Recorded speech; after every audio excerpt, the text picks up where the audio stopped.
ओ माई, अरे कितना पकड़ी ले क्या। चल ठीक है पकड़ियो कम दे। अरे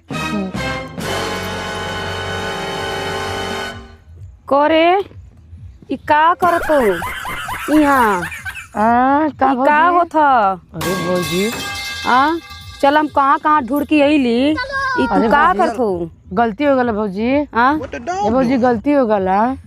ई पहले बताई कि पहले घर में इतना खोजात बा बाकी तू कहाँ बानी?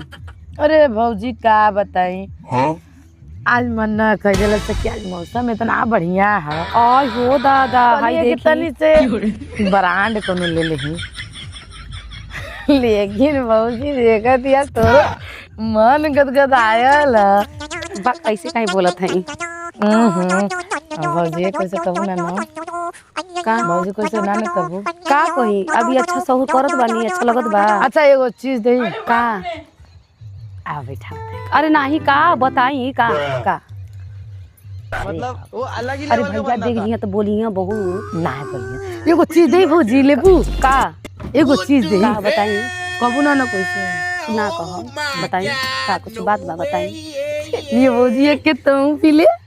आय हो दादा अरे लिए केहू भौजी, देख लिए। जाई, ये अरे लिए केहू भौजी। देख जाई। अरे नहीं हम तू से ना कब पगलू। अरे ना अरे हमार भौजी हो गया अच्छा कोई ना से कहू ना। तो तेरे से मार ली आ तो चलेला हम कोई से ना कहो। सच्ची हम कोई से ना कहो। देखा कोई देखत ना तू देख देखी चोरी चोरी कोई ना देखत बानी। ना कोई देखत भौजी। पीला पीला पीला पीला अरे ठीक बा देखत है पिया तो भौजी। हम भौजी चिकनो रख ले। अरे भौजी आराम है, आराम से घुटे घुटे मारत। तो मजा बहुत तीखा लगत बारी मैया।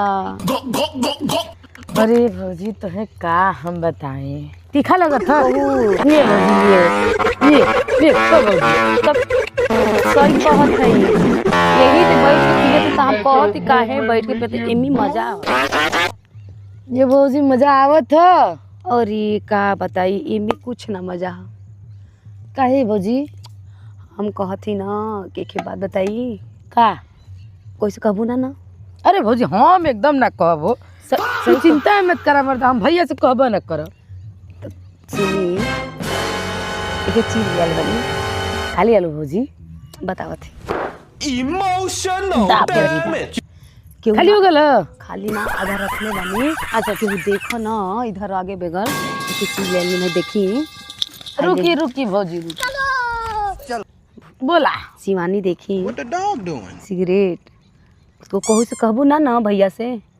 जब भौजी तू ही ना कलुआ तो का हम का उखाड़े के का घंटा का भैया से दाम मारी पीही जा दा जोन होई तो देखल जाई। भौजी कैसे धरावल जी ये देबा धरवा तो कैसे है कि कैसे बारल जी। अरे देही ऐसे हम धरल थी।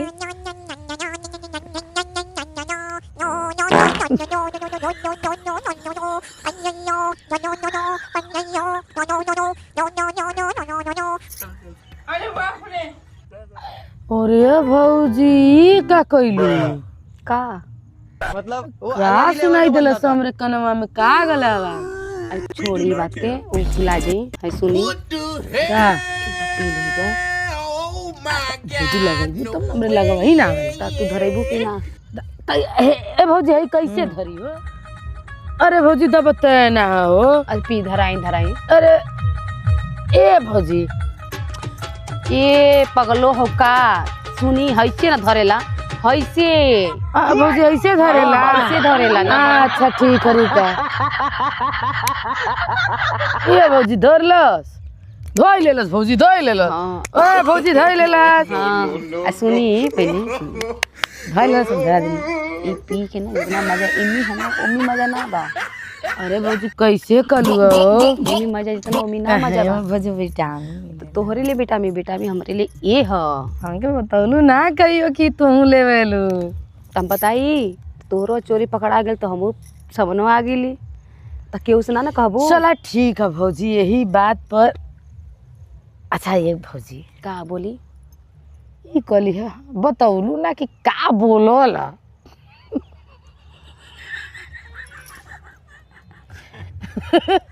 ठीक है सर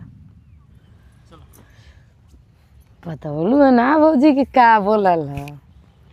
बा शिवानी का एक बतिया रिपीट के ले बाड़ू हाँ चली चली घरे सबसे जो होत बा। हाँ भौजी चला चलिन जब भैया जोहत होइहन ना कहियन कि कुल कहाँ रह गिनी तब कहाँ देखी और चोरी हने का पता नहीं चला था कुल कहाँ भाग गिनी। चल भौजी चल ये भौजी नमकीनिया खा ले। अरे छोड़ा हो उसे नमकीनिया घरे रख ले बानी। ए भौजी हम पैसा लगे कि नहीं चल हम मर्दवा उठा। अरे रुकी उठ भौजी उठ रे भौजी उठ। चली चली ऐसा चली जाना हिसाब से ना क्यों जानो ना। चल भौजी चल ठीक बा। अरे भौजी हमके संभाल भौजी संभाल। अरे भौजी हम का संभाली कैमरा घुमा दीजिए।